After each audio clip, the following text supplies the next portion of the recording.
रसूल बख्श रईस साहब, मुझे आपकी जानिब आना है इस वक्त। मुझे ये बताइए कि पीटीआई किस बुनियाद पर दिसंबर में हुकूमत बनाने के दावे कर रही है? क्या कहीं से कोई ग्रीन सिग्नल मिला है या फिर कोई थपकी मिली है? क्यों इस तरह की बातें कर रही है पीटीआई?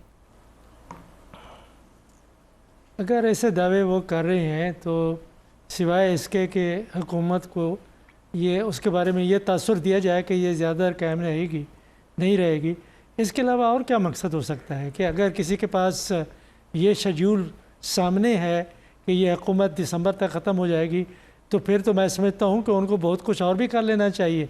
ये सिर्फ सियासी दबाव बढ़ाने के लिए है। मैं नहीं समझता कि ऐसा कोई देखने में नज़र आ रहा है। लेकिन जब किसी मुल्क की एक मैं दूसरी बात भी करना चाहता हूँ इसके साथ कि अगर बहरानी कैफियत हो जिस तरह से पिछले 2.5 साल से जारी है पाकिस्तान के अंदर, उसमें कुछ भी हो सकता है।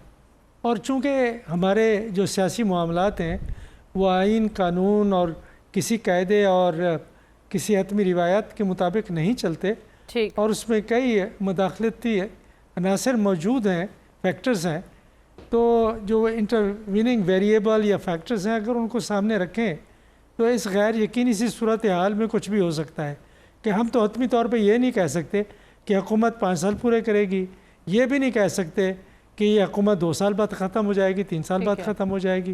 तो ये ऐसी सूरत हाल है कि जहाँ पे कोई फोरकास्ट करना बड़ा मुश्किल है, प्रिडिक्ट करना बहुत मुश्किल है।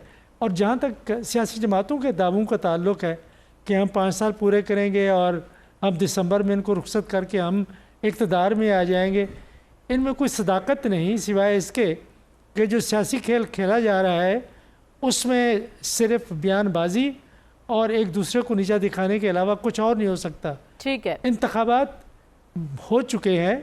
अगर इन इंतखाबात को सही करना है तो जाहिर है कि जो मुकदमा चल रहे हैं उनका फ़ैसला करें। जो उज़रदारियाँ हैं और जिन लोगों ने दावे किए हुए हैं कि इंतखाबात में वो जीते हुए थे वो हारवा दिए गए, उन मामलात को आप तय करें कि अगर इंतखाबात होते भी हैं। ठीक है, यानी आप एक बार फिर अदालत के कंधों पर जिम्मेदारी डाल रही हैं कि वो अहम फैसलों की अहम मुकदमों की समाअत करें और उन पर जल्दी से फैसले करें। साफ़ी साहब, आप तो